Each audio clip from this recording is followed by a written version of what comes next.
আগামী 9 এপ্রিল প্রধানমন্ত্রীর দপ্তর থেকে সূচনা এসছেন। প্রধানমন্ত্রী শ্রী নরেন্দ্র মোদী সিউড়িতে আসবেন একটি পাবলিক মিটিং করতে। আমরা অধীর অগ্রহে অপেক্ষা করছি এবং প্রধানমন্ত্রীর সেই সভা ঐতিহাসিক সভা হবে এবং সেই সভাতে বীরভূম 11টি জেলার প্রত্যেকটি জায়গার প্রার্থী এবং শুভ সমর্থকরা আমাদের ভোটাররা সেখানে উপস্থিত হবে এবং প্রধানমন্ত্রীর সভা আমাদের অনুপ্রাণিত করবে। আমাদের সেই প্রেরণা, আমাদের সেই শক্তি ভারতীয় জনতা পার্টিকে বীরভূম জেলায় সর্বোচ্চ আসন দেওয়া হচ্ছে। প্রধানমন্ত্রী আসার পরে উদ্দীপনা আরও বাড়বে মনে হচ্ছে। আমরা এমনিতেই বীরভূমে মেজরিটি সিট পেতাম।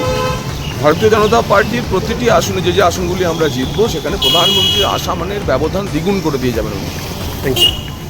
দেখুন, আমাদের কাছে গতকাল রাত্রেই খবর এসছে সম্মানীয় আমাদের উচ্চ নেতৃত্বের কাছ থেকে যে আগামী 9 তারিখ বীরভূমের বুকে সিউড়ি শহরে সম্মানীয় দেশের যশস্বী প্রধানমন্ত্রী সম্মানীয় নরেন্দ্র দামোদর দাস মোদীজিকে আমরা পাচ্ছি। উনি এইখানে নির্বাচনী জনসভা করতে সিউড়ি শহরের ইরিগেশন মাঠে উনি আগামী 9 এপ্রিল মোদীজি আসছেন।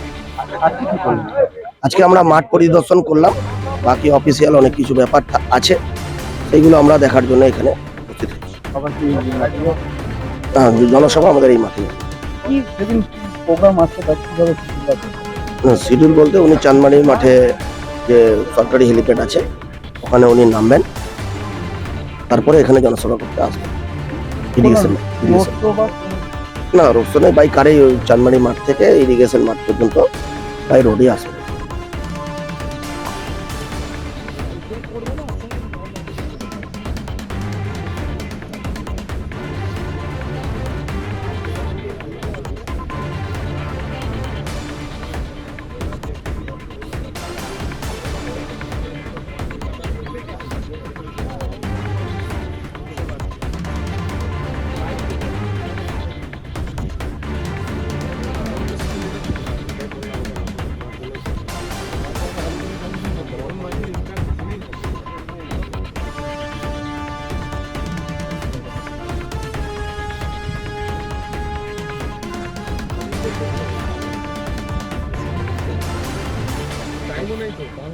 আজকেই করতে হবে 12টা একটা টাইম কোথা কালকে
জায়গাটা সব থেকে বড় জায়গাটা